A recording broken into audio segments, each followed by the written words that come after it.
근래에 이 감사가 가진 순기능에 대해서 여러 글들과 또 우리 심리학자들의 연구 내용 이런 것들이 발표되는 것을 종종 볼 수가 있는데요. 예를 들면은 이 심리학자들이 연구하다가 보니까 그 사람이 이제 막 불안해지거나 또 우울해지거나 어떨 때는 뭐 분노가 생기거나 이런 부정적인 감정을 느낄 때면 이 뇌의 오른쪽에 있는 전두피 피질이라는 부위가 활성화가 된다는 겁니다. 또 여기에 반해 가지고 이제 이 기쁨, 이 긍정적인 감정을 느낄 때 막 활력이 느껴지고 열정이 느껴지고 이런 긍정적인 감정이 느껴질 때면 이 뇌 왼쪽 전두피질이라는 곳이 활성화가 된다. 이제 그런 글을 본 적이 있는데요. 이 감사라는 감정을 느낄 때도 마찬가지라는 겁니다. 그 TV 프로 중에서 생로병사의 비밀, 이 프로는 이제 그 인간의 건강에 관한 그 대표적인 프로그램 아닙니까? 언젠가 보니까 그 생로병사의 비밀에서 이 감사의 중요성을 다루는 것을 본 적이 있습니다. 그 프로그램의 요지가 뭐냐 하니까 일상을 작은 감사들로 채웠더니 삶이 행복해졌다. 뭐 이제 이런 요지를 계속 이제 또 뭐 우리로 치면 이제 간증같이 자기 경험을 이야기하기도 하고 또 과학적으로 이제 증명이 되는 입증하는 그런 내용들이 쭉 이제 설명이 되기도 하는 그런 시간이었는데요. 그날 그 프로에서 이제 그 탈무드에 나오는 글 하나를 소개했는데 이게 참 인상적이어서 제가 그거를 옮겨 적어 놓아 봤습니다. 내용이 이렇습니다.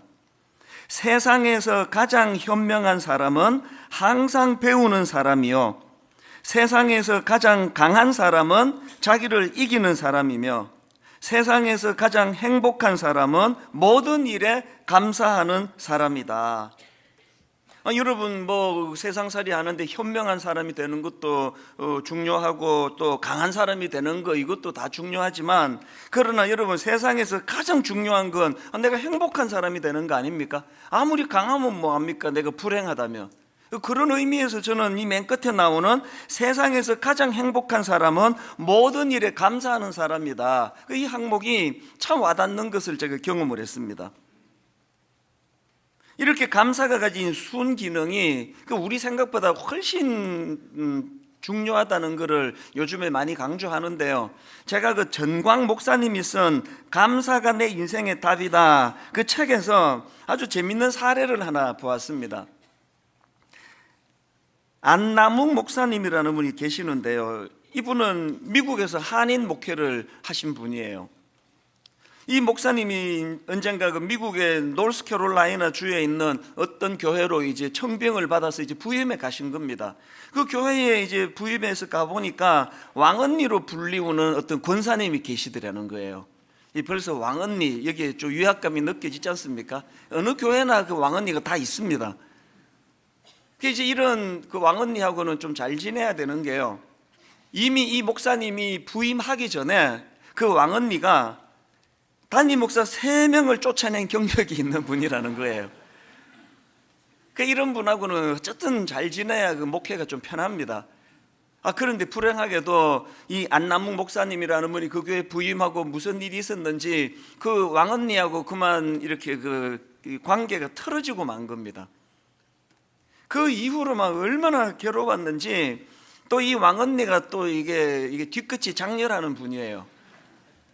이 목사님이 아무리 화해를 시도하고 애를 쓰는데 전혀 통하지가 않는 거. 예를 들면은 목사님이 악수하자고 손을 내미면 손을 탁 뿌리치고 뭐 등을 돌려버리고, 이게 뭐 왕언니가 아니라도요, 뭐 이렇게 성도들이 많아도 단 한 분만이라도 저에 대하여 상처를 받고 저의 호의를 거절하면은 이 잠이 안 오는 게 목회거든요. 그러니까 이 목사님 너무 괴로운 거예요. 잠을 이루지 못하고 막 자다가 막 가위 눌리고 이런 괴로운 시간을 보내다가 이렇게 도저히 괴로워서 안 되겠다 해서 이분이 이제 교회를 떠날 결심을 한 거예요. 왕언니가 이제 4번째 목사님을 쫓아내는 그런 이제 타이밍이 시점이 왔는데요. 근데 이 목사님이 그냥 사표 내지 않고, 사표 내기 전에 무슨 비장한 각오를 가지고 이제 했느냐, 3일간 금식 기도를 한 거예요. 이 문제 때문에 3일간 금식 기도를 하면서 그렇게 그 괴로운 심정을 하나님께 이제 토해내고 있었는데요. 기도 중에 하나님께서 이런 내면의 어떤 말씀을 주시는 것 같더라는 겁니다. 너는 왜 일방적으로 미워만 하고 감사할 줄 모르느냐?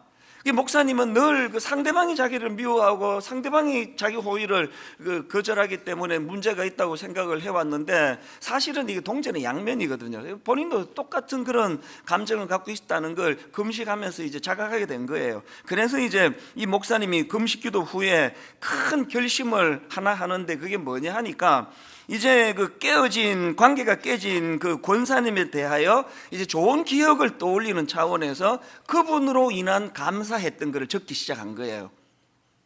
그래가지고 이제 막 한 3시간을 끙끙거리면서 적었더니 한 50가지 감사가 나오더래요. 이거 대단한 거 아닙니까? 그 50가지 감사를 적고 보니까 이제 더 쓸 게 없는 거예요. 그리고 또 뭐 이게 이제 막 기도 중에 또 하나님이 그런 마음을 주시니까 막 억지로 그냥 쓴 거라다 보니까 마음에 별 감동도 없었대요. 그래서 그냥 뭐 찢어버릴까 그런 생각도 들었는데, 목사님 참 귀한 분이에요. 근데 기왕 이렇게 그분에 대한 감사를 쓰기로 했는데 이 100가지 감사를 한번 채워보자. 그렇게 하고는 이제 이분이 다시 쓰기 시작했는데요. 막 쥐어짜고 그래 가지고 보니까 한 80개 정도를 썼는데 더 이상은 안 나오는 거예요. 80개 이상.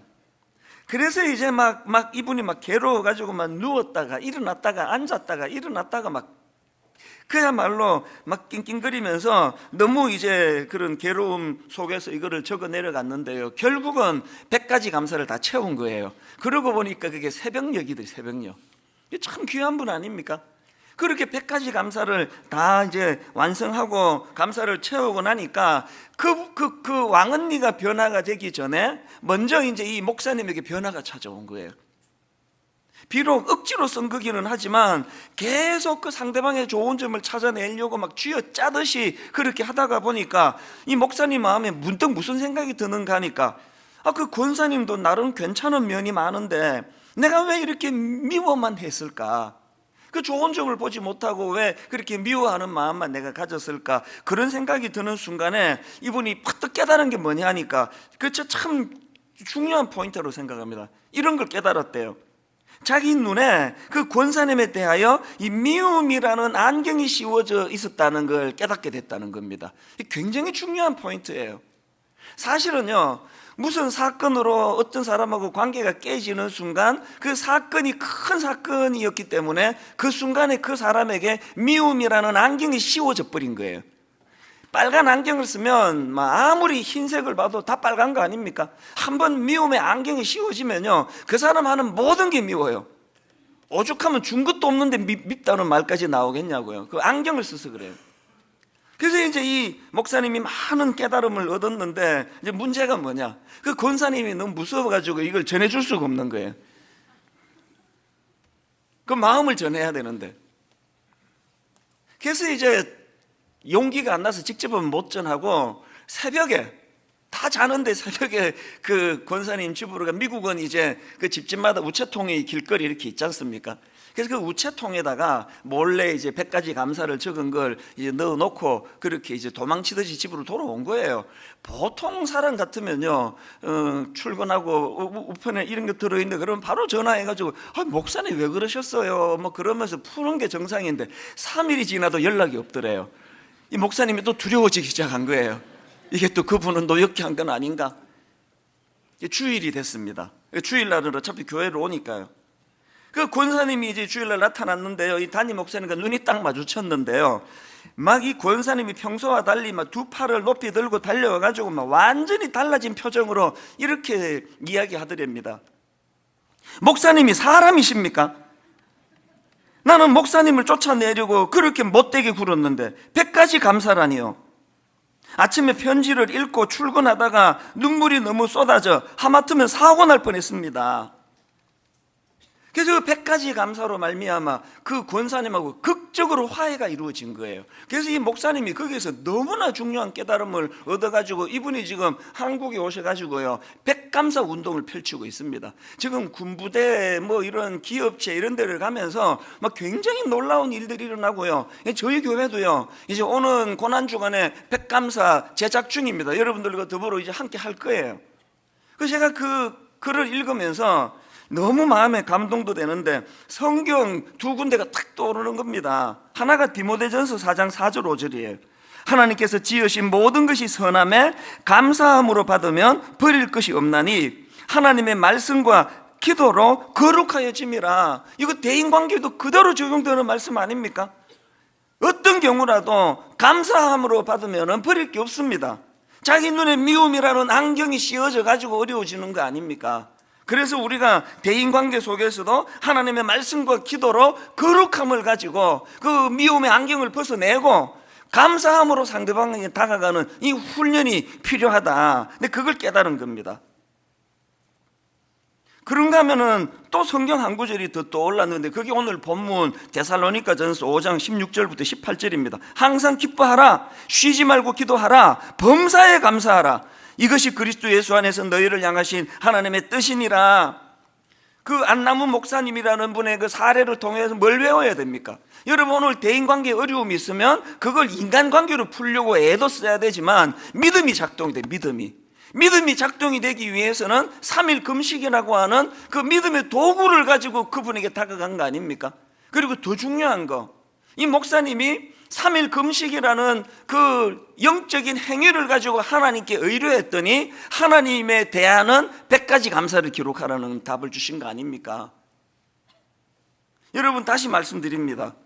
디모데, 아까 방금 읽었던 디모데전서 4장 4절 5절에 하나님께서 지으신 모든 것이 선함에 감사함으로 받으면 버릴 것이 없나니.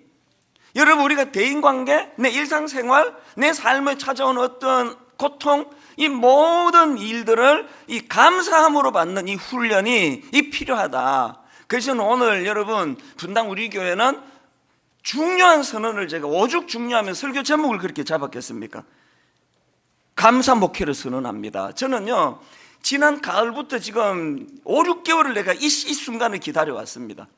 사실은 지난 가을에 하나님이 제 마음에 감사 목회를 주셨어요. 그래서 뭐 책을 감사하고 관련해서 제가 이만큼 구입했습니다. 계속 읽어가고 또 성경 안에 너무나 많은 감사하라는 말씀들이 있는 거예요.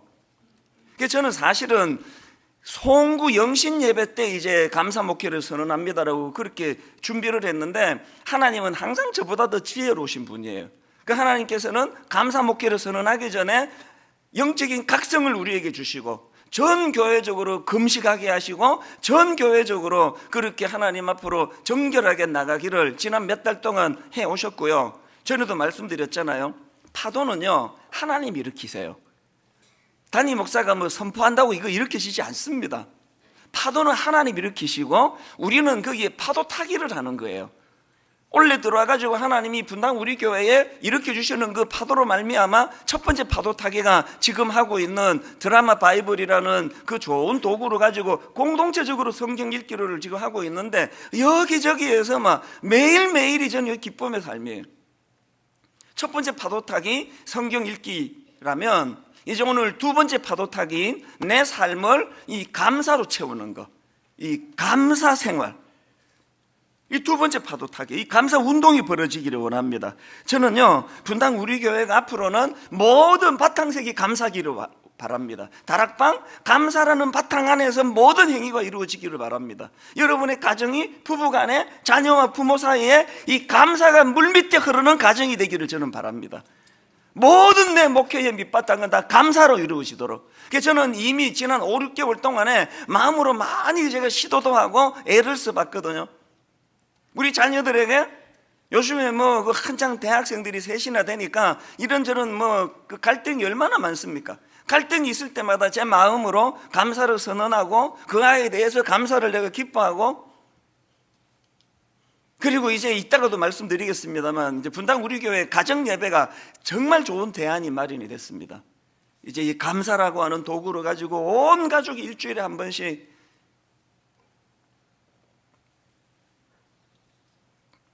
오늘 본문 데살로니가 5장은요, 사도 바울이 그 데살로니가 성도들에게 항상 기뻐하라, 쉬지 말고 기도하라, 범사에 감사하라, 이 세 가지 지침을 그렇게 요구하지만 사실은 그 당시 데살로니가 교인들의 상황을 보면은 이 세 가지를 지키는 건 불가능한 상황이었습니다.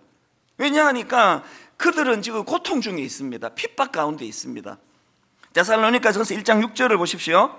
또 너희는 많은 환난 가운데서, 또 3장 3절, 아무도 이 여러 환난 중에 흔들리지 않게 하려 함이라. 그 세워진 지 얼마 되지도 않는 데살로니가 교회 입장에서 감당하기 어려운 외부의 핍박이 오고, 그 지도자 바울은 그 상황에 이끌려 가지고 그냥 교회를 떠나가 있고, 이런 여러 가지 핍박 중에 있던 상황이에요. 근데 어떻게 지금 이런 핍박 중에 있는 그 성도들을 향하여 항상 기뻐해라, 쉬지 말고 기도해라, 범사에 감사하라, 이런 지침을 줄 수 있는가? 이게 어떻게 이게 지킬 수 있는 가능성이 있는 건가? 이 불가능한 거 아닌가? 그런 생각을 하다가 제가 발견한 게 아까 읽어드린 데살로니가전서 1장 6절 말씀이란 말입니다. 다시 한번 보십시오. 여기 대안이 있습니다. 또 너희는 많은 환난 가운데서 성령의 기쁨으로 말씀을 받아. 여기 보니까요, 5장에서 이 항상 기뻐하라는 지침을 주기 전에 그들은 그런 삶을 살고 있었습니다. 이 어떻게 가능했느냐? 성령의 기쁨으로 말씀을 받아. 무슨 말입니까? 성령님이 주시는 기쁨. 분당 우리에게 뭐 감사 운동 하자고 해서 이게 되는 거 아닙니다. 우리는 지금요, 죄성으로 말미암아 전 체질이 그냥 원망하고 불평하는 게 막 길이 너무 잘 나 있는 사람들인데 앞에서 뭐 감사합시다, 이게 될 게 아니에요. 그러므로 내가 가진 어떤 뭐 교양의 힘, 가정교육, 이게 아니고요, 이번 감사 운동이 성공하려면 성령이 주시는 이 성령, 초자연적으로 성령이 역사하시고, 이 말씀 그대로예요. 성령께서 성령의 기쁨으로 말씀을 받아. 드라마 바이블을 읽을 때마다 그냥 뭐 시간 내가지고 읽는 그것도 고맙지만요, 아버지 이번 기회에 내가 이 말씀을 통해서 내 삶에 온전한 감사가 회복되기를 원합니다. 성령님, 이 은혜의 길로 인도하여 주시옵소서. 이런 사모함을 가지고 성경을 읽어 나갈 때에 우리도 데살로니가 교회 성도들처럼 그 극심한 고난 속에서도 기쁨으로 서로 교제할 수 있는 그런 삶을 누리게 된다는 그 얘기예요. 17절에 나오는 쉬지 말고 기도하라는 말씀도 마찬가지입니다. 쉬지 말고 기도하라는 게 그냥 뭐 기도원에 들어가가지고 막 하루 종일 기도해라는 그런 뜻이 아니에요. 여기 나와 있는 쉬지 말고 기도하라는 이 말씀은 영향력에 관한 문제입니다. 그만큼 하나님을 의식하는 삶을 살라는 거예요. 그만큼 하루 삶 가운데 하나님에 대한 의존도를 높이며 살라는 거예요. 존 파이프 목사님이나 팀 켈러 목사님이 내놓은 분석들이 이게 100% 동의가 되는 거 아닙니까? 18절에 나오는 범사에 감사하라는 말씀도 마찬가지예요. 삶 속에 늘 하나님을 의식하고 그분에 대한 의존도를 잃지 않으면, 그러면 우리도 고난 속에서도 감사할 수 있다는 거예요. 이걸 삶으로 보여주신 분이 사도행전 16장에 나오는 바울과 실라예요. 자, 사도행전 16장 22절에 지금 그들이 어떤 고초를 겪는지 한번 보십시오. 무리가 일제히 일어나 고발하니 상관들이 옷을 찢어 벗기고 매로 치라 하여 많이 친 후에 옥에 가두고 간수에게 명하여 든든히 지키라 하니, 그가 이러한 명령을 받아 그들을 깊은 옥에 가두고 그 발을 착고에 든든히 채웠더니, 지금 복음 전하다가 엄청나게 곤욕을 치르고 핍박을 당하고 두들겨 맞고 그렇게 하고 지금 감옥에 들어가 있는 상황이에요. 그 상황에서 그들이 어떤 태도를 취하느냐, 25절을 보십시오. 한밤중에 바울과 실라가 기도하고 하나님을 찬송하며, 여러분 상황을 뛰어넘는, 환경을 뛰어넘는 그 찬양이 나오는 인생, 감사가 나오는 인생, 이 부럽지 않습니까? 그래서 오늘 이 선포가요, 우리 개개인의 삶에도 영향을 미치고 특별히 우리 가정에 영향을 미치기를 원합니다. 다락방에, 구역 모임, 이런 감사 목회가 그대로 잘 선포한 대로 이루어지기 위해서는 저는 골로새서 3장 16절 17절을 꼭 명심해야 된다고 생각합니다. 그리스도의 말씀이 너희 속에 풍성히 거하여 모든 지혜로 피차 가르치며 권면하고 시와 찬송과 신령한 노래를 부르며 감사하는 마음으로 하나님을 찬양하고 또 무엇을 하든지 말이나 일이나 다 주 예수의 이름으로 하고 그를 힘입어 하나님 아버지께 결론 감사하라. 이 감사가 넘치기 위해서 가장 중요한 전제가 뭡니까? 맨 먼저 나오는 게 그리스도의 말씀이 너희 속에 풍성히 거하여. 자, 한번 저를 따라 한번 선포해 봐 주시면 좋겠습니다. 따라해 보십시오. 그리스도의 말씀이 너희 속에 풍성히 거하여. 저는 막 바이블을 가지고 막 꼭 그냥 200일 작전 그래가지고 뭐 200일 동안 구약 1독 신약 2독 안 해도 괜찮습니다. 또 어떨 때 바쁘면 또 건너뛰어도 돼요. 그 뭐 미분을 못 푸는데 내가 적분을 어떻게 풉니까? 성경은 그런 거 아니에요. 그냥 막 읽으면 돼요. 어디든. 이게 쌓이면 그냥 포기해 버리니까 이제 오늘부터 또 읽으시자고요. 그래서 우리가 어떻게 해야 돼? 우리 목표가 우리 내면에 그리스도의 말씀이 풍성히 거하는 거예요. 그리고 그 말씀을 가지고 자녀들을 권면하고 다락방에서 말씀을 나누고 하면은 공동체적으로 그 감사가 흘러 넘친다는 겁니다. 이런 의미에서 저는 오늘 이 감사 운동과 관련한 세 가지 지침을 좀 드리고 싶은데요. 여러분, 이 감사 운동과 관련한 첫 번째 지침이 뭐냐? 감사하기로 결단하기. 그 애 보고 너 양치질하고 자라 그러면요, 그걸 막 분석하고 뭐 왜 그래야만 되는지 뭐가 유익인지 그렇게 따지는 게 아니고요. 그냥 엄마가 양치하고 자라 그러면 양치하고 자면 돼요. 그냥 양치 왜 해야 되는데요? 아침 했는데 또 해야 돼요? 이러면은요, 그 막 데려다 놓고 막 과학적으로 말이야 이렇게 하는 부모 없으면 한 방 때리면 돼. 그냥 양치하고 자 그냥. 오늘 본문의 지금 이 흐름을 보세요. 이게 지금 설득이 아니라 명령입니다. 항상 기뻐하라. 쉬지 말고 기도하라. 범사에 감사하라. 이 권면이 아니에요. 지금 명령이에요. 양치해라. 그럼 그거 하면 돼요. 그거. 오늘 우리가 왜 감사가 안 됩니까? 왜 너무너무 이 도시교회 목회가요, 너무 똑똑한 분들이 많이 있어가지고 이 설교를 딱 선포하고 나면은 자 계속 분석하잖아요. 저는 여기서 어떤 사람은 또 청년들은 설교하면은 예화 같은 거 들으면 그 자리에서 검색을 해요. 어떨 때는 그래야 되지만요, 어떨 때는 그냥 받으시면 돼요. 양치하고 자라 그러면 네 이러면 제일 좋은 거예요. 감사도 마찬가지입니다. 그래서 한번 따라해 보시겠습니까? 감사하기로 결단하기. 그 논리로 따지고 하지 말고요, 한번 해보자고요. 한번 감사하라 그러니까. 아까 그 안남웅 목사님 말씀 이야기를 제가 들려드렸는데 그분이 유명한 말을 했습니다. 감사와 관련해서 이런 말을 했습니다. 감사할 게 없다고요? 참기름 짜듯이 쥐어 짜보세요. 생각지도 못한 감사한 일이 떠오를 겁니다. 이게 이분이 자기가 이거 직접 그 임상 실험 통해서 이게 경험한 거 아닙니까? 옷까지 쓰고 뭐 헤이 유치해 그리고 찢어버렸으면 그냥 교회 떠나고 뭐 그때부터 또 목회가 또 얼마나 힘들었을지 모르죠. 참기름 짜듯이 막 새벽까지 막 80개 하고는 더 이상 안 나오는데 쥐어 짜니까 백감사 운동이라는 너무나 아름다운 열매가 나타나더라는 거거든요. 부탁합니다. 감사하기로 결단하시기 바랍니다. 이 내가 손해보는 거 아닌가? 해도 소용없던데? 이런 것들 생각하지 말고, 캘리포니아 대학교 교수라고 합니다. 소냐 리우보머스키라는 분이 이런 말을 했습니다.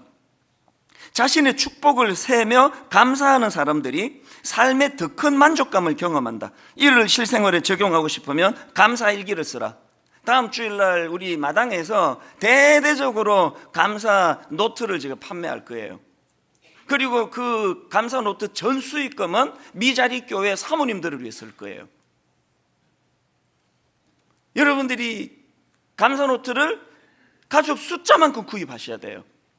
그리고는 함께 아이들과 더불어서 함께 감사 노트를 써가면서 그렇게 할 때 자신의 축복을 세며 감사하는 사람들이 삶의 더 큰 만족감을 경험한다고 그런 전문가 심리학자들이 그렇게 말하니까, 또 성경이 그걸 또 우리에게 요구하니까 그냥 그렇게 해보자는 거예요. 여러분 잘 아시는 시편 34편 1절부터 3절, 자 한번 내용을 들어보세요. 다윗이 쓴 시입니다. 내가 여호와를 항상 송축하며 내 입술로 항상 주를 찬양하리이다.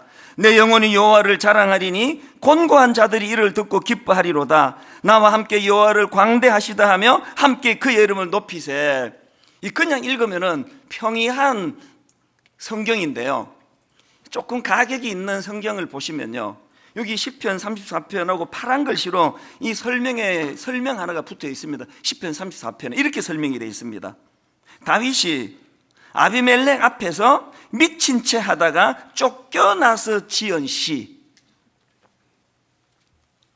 왕이라는 사람은 자기를 못 잡아먹어가지고 죽이려고 지구 끝까지 내가 추적해서는 잡겠다 그러고, 다윗이 도망가다 안 돼가지고 너무 다급하니까 적지로 뛰어든 거 아닙니까?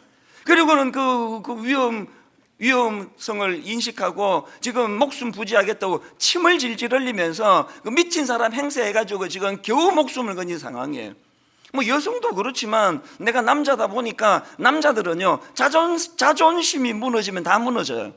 여기 누가 제 설교하는데 뭐 어떤 분이 한번 올라와가지고 내 뺨을 한 대 올려치면서 설교 그따위로 하느냐고 한마디만 하면요, 한 1년 제가 강단에 못 쓸 거예요. 다윗이 지금요, 모든 자존심이 다 무너진 거예요. 그 구차하게 목숨 부지하겠다고 저 앞에서 침을 질질 흘리는 그런 수치스러운 일을 경험한 그 순간에 어떻게 이렇게 감사와 찬양이 넘치는 시를 쓸 수 있었냐, 이 미스테리 아닙니까? 이게 어떻게 가능했느냐를 제가 가만히 보니까 1절에 답이 있더라고요. 1절을 다시 한번 보세요. 내가 여호와를 항상 송축하며 내 입술로 항상 주를 어떻게 하겠다고요? 찬양하리이다. 먼저 자기가 그렇게 하겠다고 결단한 거예요. 내가 어떤 상황에서도 내가 감사와 찬양을 잃지 않겠다고 자기가 그렇게 결단하고 선포한 거예요. 결단하고 선포하니까 그렇게 그냥 수치스러운 자리에 빠져 죽고 싶은 그 상황에서도 감사가 나오더라는 겁니다. 왜 제가 감사하기로 결단하자는 게 왜 중요한지 아시겠습니까? 시편 44편 8절에도 보니까 우리가 종일 하나님을 자랑하였나이다. 우리는 하나님의 이름에 영원히 감사하리이다. 그렇게 한번 결단해 보세요. 어떤 상황에서도 내가 하나님께 감사하고 찬양하겠노라고 거기에 능력이 나타날 줄로 믿습니다. 그런가 하면 두 번째로요, 감사 운동과 관련한 지침이 하나 더 있습니다. 감사 습관 만들기예요. 결단만 한다고 되는 게 아니에요. 그 유진 피터슨이 메시지 성경을 썼는데 거기에 보면 오늘 본문은 이렇게 의역합니다. 내용을 잘 보세요. 무슨 일에든지 기뻐하십시오. 항상 기도하십시오. 무슨 일에든지 하나님께 감사하십시오. 이것이야말로 하나님께서 그리스도 예수 안에 있는 여러분에게 바라시는 뭐라고요? 생활 방식입니다. 유진 피터슨이 미국 분이니까 영어로 썼을 거 아닙니까? 그래서 이 원서로 이거 어떻게 썼는가 보니까 이렇게 되어 있습니다. This is the way God wants you. 여러분, 감사가 뭐 여러 가지 해야 되는 것 중에 하나의 어떤 아름다운 덕목이 아니에요. 이건 하나님이 예수 믿는 자들이 가져야 되는 생활 방식이래요. 이 구현해야 된다는 거예요. 감사의 길을 만들어야 돼요. 죄성을 가진 우리는요, 너무 그 불평불만의 길이 너무 많이 만들어져 가지고요, 이거 뭐 그냥 뭐 생각 안 하잖아요. 그냥 뭐 툭 나오면은 불평은 그 너무 자연스럽게 나오는 거 아닙니까? 그건 하나님이 여러분께 바라시는 생활 방식이 아니에요. This is the way God wants you. 내가 변화받는 그리스도인이라면 반드시 감사의 길을 만들어야 돼요. 습관적으로 이걸 만들어내야 됩니다. 그리고 오늘 본문 기뻐하라, 기도하라, 감사하라, 이것들을 다 원어적으로 이게 다 현재형이에요. 이게 문법적으로 이게 뭘 의미하느냐, 이게 어떤 일회적인 권면이 아니라는 거예요. 단회적인 권면이 아닙니다. 이건요, 지속적인 권면의 성격이에요. 양치질은 어제 한 번만 하면 되는 게 아니에요. 매일 밤마다 해야 돼요. 습관이 들어야 돼요. 길이 만들어야 됩니다. 양치질 안 하고는 잠이 안 오고, 양치질 안 하고는 더 이상 진도가 안 나가고, 길이 들 때까지 하는 게 그게 양치질이에요. 감사가 그 감사가 너무나 지금 불평불만의 길이 온 대한민국 한반도 전체를 뒤덮고 있는 이 상황에서 이제 우리가 감사를 결단하고, 그리고 이제 이 감사의 길을 만들기 위해서 이제 습관적으로 우리가 이 감사가 내 삶에 배이기 위해서 감사 습관을 만들어야 돼요. 제가 지난 월요일 날 그 해외 토픽 뉴스 같은 거를 봤더니요, 미국의 그 버거킹 아시죠? 그 맥도날드하고 그 쌍벽을 이룬다는 버거킹에서 놀라운 그 판매 전략을 가졌더라고요. 한 달에 $5만 내면은 한 달 내내 모닝커피를 마실 수 있는, 그거 미친 거 아닙니까? $5면은요 스타벅스 한 잔 값도 안 돼요. 한 잔 값밖에 안 돼요. 아니 어떻게 커피 한 잔 값에 한 달 내내 이건 뭐 땅 팔아가지고 장사하는 겁니까? 그러나 그게 전략이 있는 거죠. 여러 가지 전략이 있는 거죠.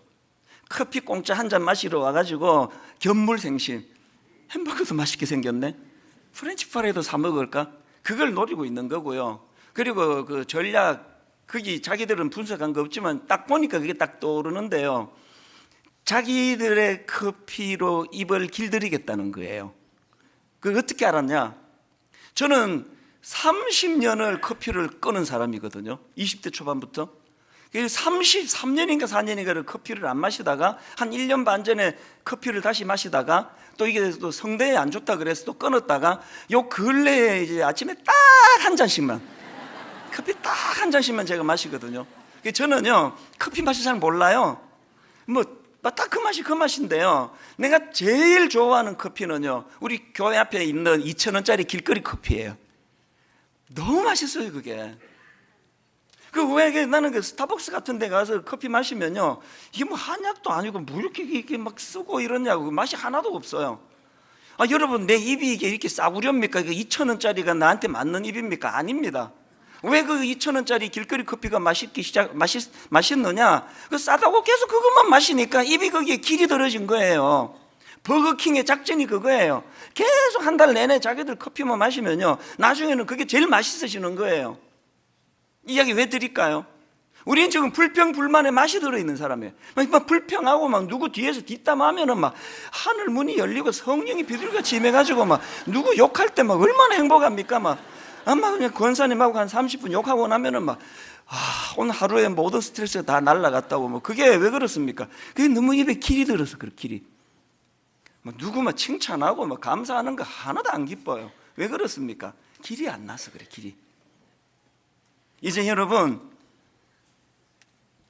메시지 성경을 다시 들어보십시오. 무슨 일에든지 기뻐하십시오. 항상 기도하십시오. 무슨 일에든지 하나님께 감사하십시오. 이것이야말로 하나님께서 그리스도 예수 안에 있는 여러분에게 바라시는 생활 방식입니다. 감사가 내 삶의 생활 방식이 될 때까지 포기하지 않고 감사를 추구하는 저와 여러분 되시기를 바랍니다. 마지막 세 번째로요, 이 감사 운동을 이웃에게 전수해 주기예요. 전수해 주기. 나만 고치는 거 이번 기회에 공동체적으로 선포합니까? 존 스토트 목사님이 데살로니가 전서 강해 그 책을 폈는데요, 오늘 본문은 어떻게 설명하는지 아십니까? 여기 항상 기뻐하라, 쉬지 말고 기도하라, 범사에 감사하라를 이렇게 분석합니다. 잠 들어보십시오. 바울이 여기서 사용한 동사들은 복수형으로 되어 있다. 그러므로 이 동사들은 개인적이고 사적인 것이기보다는 집합적이고 공적인 그리스도인의 의무를 묘사하는 듯하다. 20절에 나오는 예언이라는 말도 공적인 것이다. 26절에 나오는 거룩한 입맞춤이라는 말도 어떤 모임을 전제로 한다. 우리는 멀리 떨어져서 사람들과 입맞춤을 할 수 없다. 그리고 27절에서 바울은 모든 형제가 있을 때 편지를 읽는 모습을 그리고 있다. 무슨 뜻인지 아시겠죠? 항상 기뻐하라, 쉬지 말고 기도하라, 범사에 감사하라는 개인에게 주신 지침이라기보다는 예배 가운데 공동체적으로 주신 거라는 거예요. 성경을 공동체적으로 읽어야 되는 것처럼 이 감사운동은 모든 교회가, 다락방이, 가정이 공동체적으로 추구해야 된다는 겁니다. 그래서 아까 존 스토트 목사님이 예를 들은 27절을 보십시오. 내가 주를 힘입어 너희를 명하노니 모든 형제에게 이 편지를 읽어주라. 공동체적이에요. 저는 꿈이 하나 있습니다. 먼저 우리 가정이요, 우리 집 애들이 다 이제 뭐 착하니까 걔도 이제 주일 저녁에 몇 시까지 모여라, 가정 예배 드리자 그러면 착하니까 다 와요. 다 오는데 목사인데도 불구하고 그 모임을 영적으로 진행하는 게 너무 어려운 거예요. 그래서 제가 이걸 고심했는데, 이제 기대하시라 개봉박두, 다음 주일날 완벽한 가정 예배 제가 플랜을 다 만들어 놨습니다. 그래서 감사 노트를 구입하라는 거예요.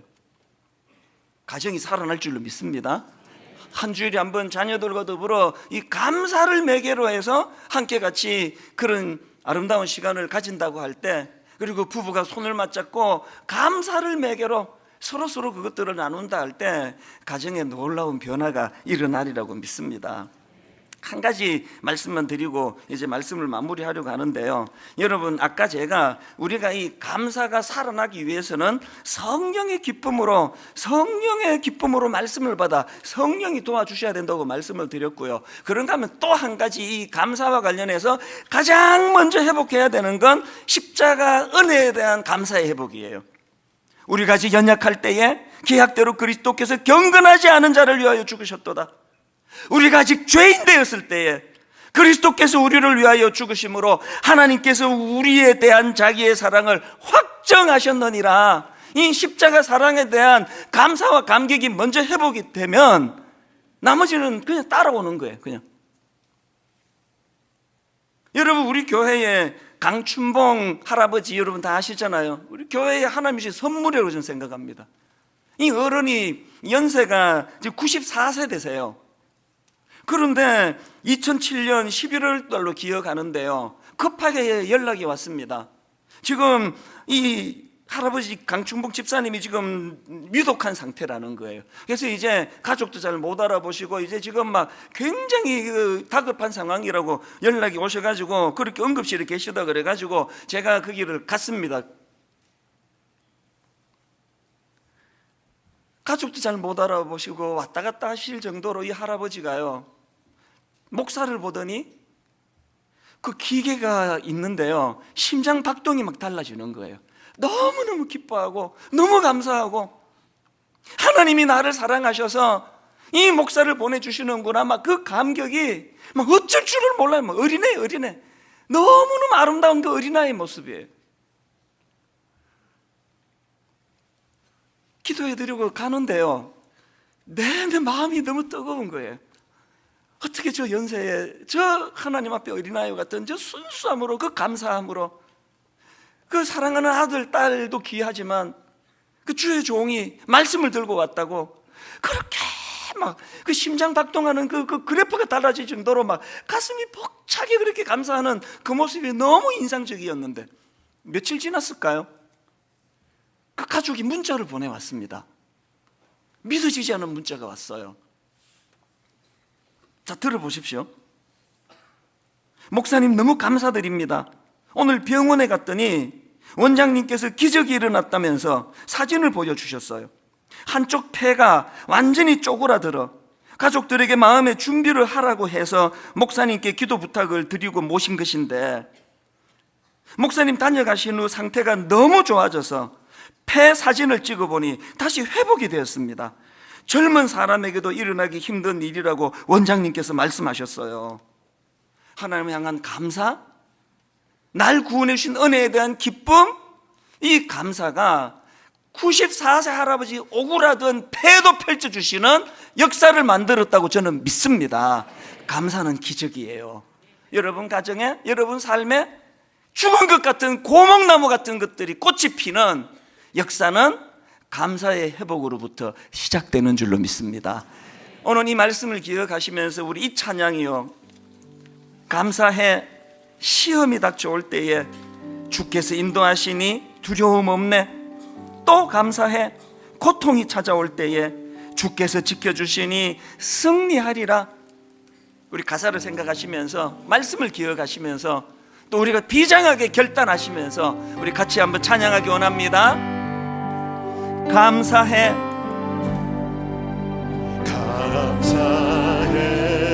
언제 감사합니까? 시험이 닥쳐올 때에 주께서 인도하시니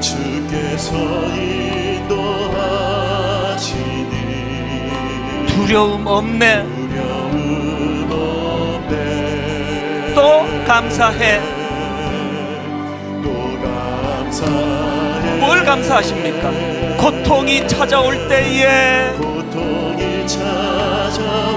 뭘 확신하십니까? 주께서 지켜주시니 승리하리라. 나의 모든 생활 속에서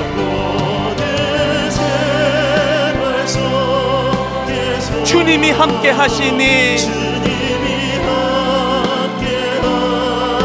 주님의 성령 나를 인도하시리.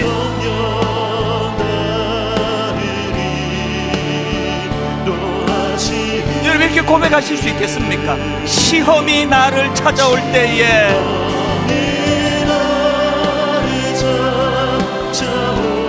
주님 지켜주시리. 주님의 성령 나를 인도하시리.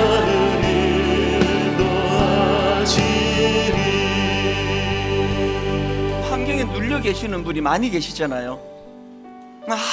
아무리 뭐 둘러봐도 뭐 감사할 게 있어야 감사하지. 오늘 배운 거 있잖아요. 참기름 짜듯이 짜내서 감사하라는 거예요.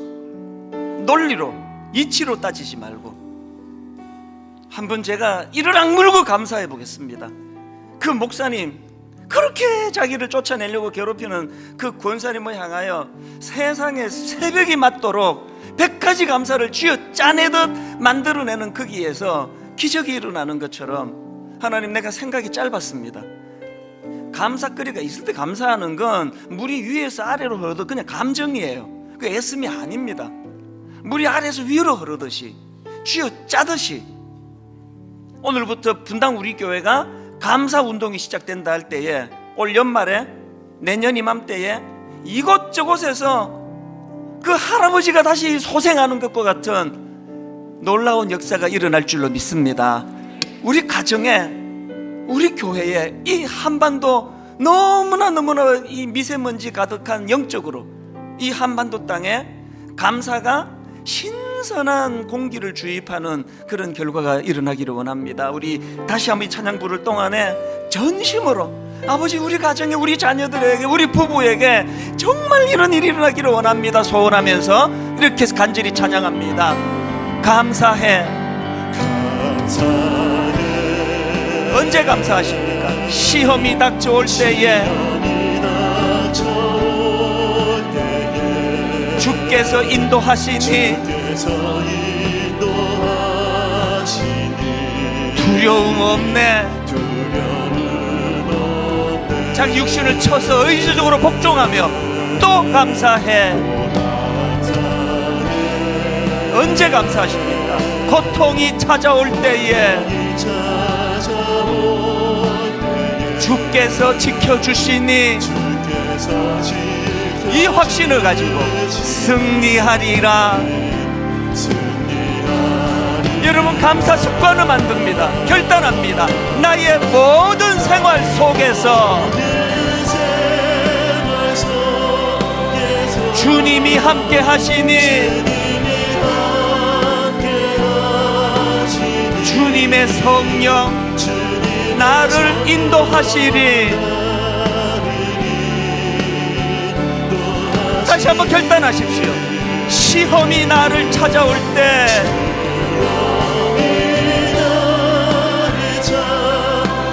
주님 지켜주시니. 누가 이 일을 하십니까? 주님의 성령 나를 인도하시리. 우리 다 자리에서 일어나셔서 감사해. 어느 순간 시험이 닥쳐올 때에 무슨 확신을 가지시고 주께서 인도하시니 어떤 결과? 두려움 없네. 다시 결단하십시오. 또 감사해. 고통이 찾아올 때에 주께서 지켜주시니 승리하리라. 의지적으로 결단하며 선포하십시오. 나의 모든 생활 속에서 주님이 함께 하시니 주님의 성령 나를 인도하시니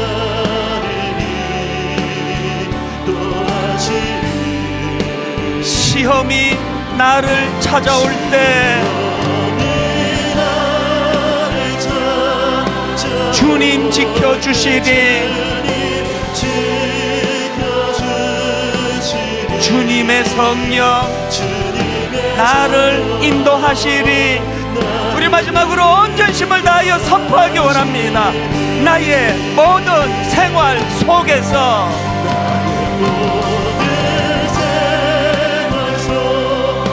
이 확신을 가십시오. 주님이 함께 하시니 주님의 성령 나를 인도하시리.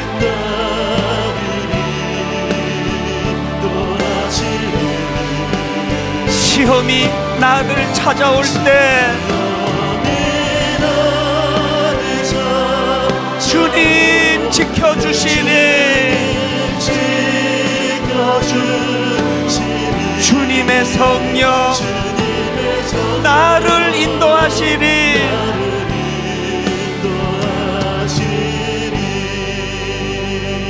이 세 가지를 붙들고 기도하시면 좋겠습니다. 하나님 감사하기로 결단합니다. 하나님 감사 습관을 만들겠습니다.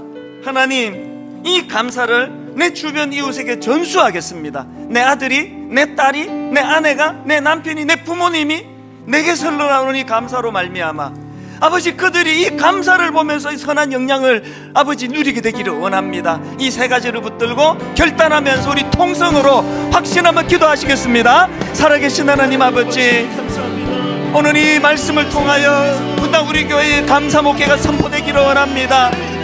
분당 우리 교회 안에 감사가 아버지 물 흐르듯 넘치기를 원합니다. 참기름을 쥐어짜 하듯이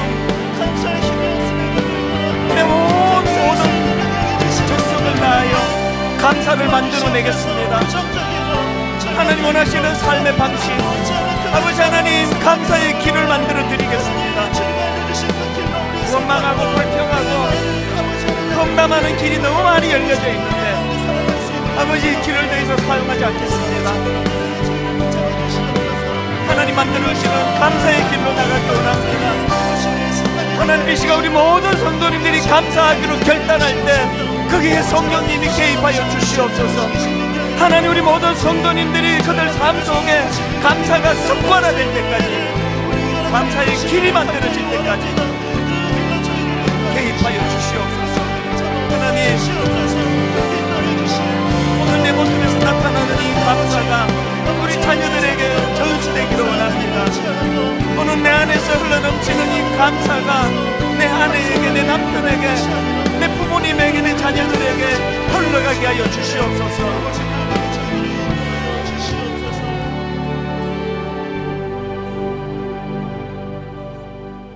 웬 은혜입니까 하나님?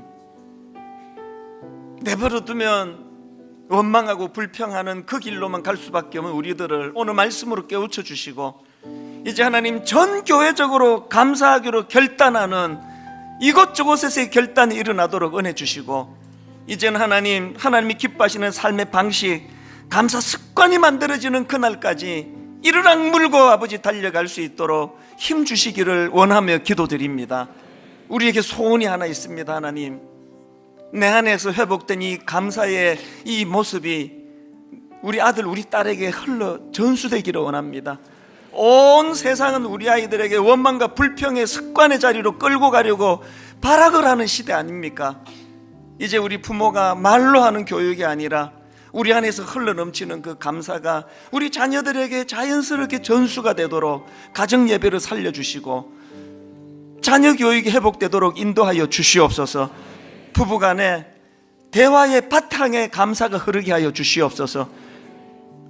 연로하신 부모님과 대화할 때 이만큼 잘 길러주신 은혜에 대한 감사가 그 바탕에 흐르면서 대화가 이루어지도록 은혜 내려 주시옵소서.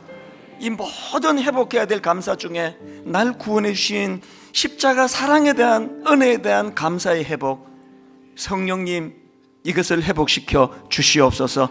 이번 한 주간 아버지 첫 스타트하는 한 주간인데 감사로 물들여지는 한 주간 되도록 그 길로 인도하여 주시옵소서.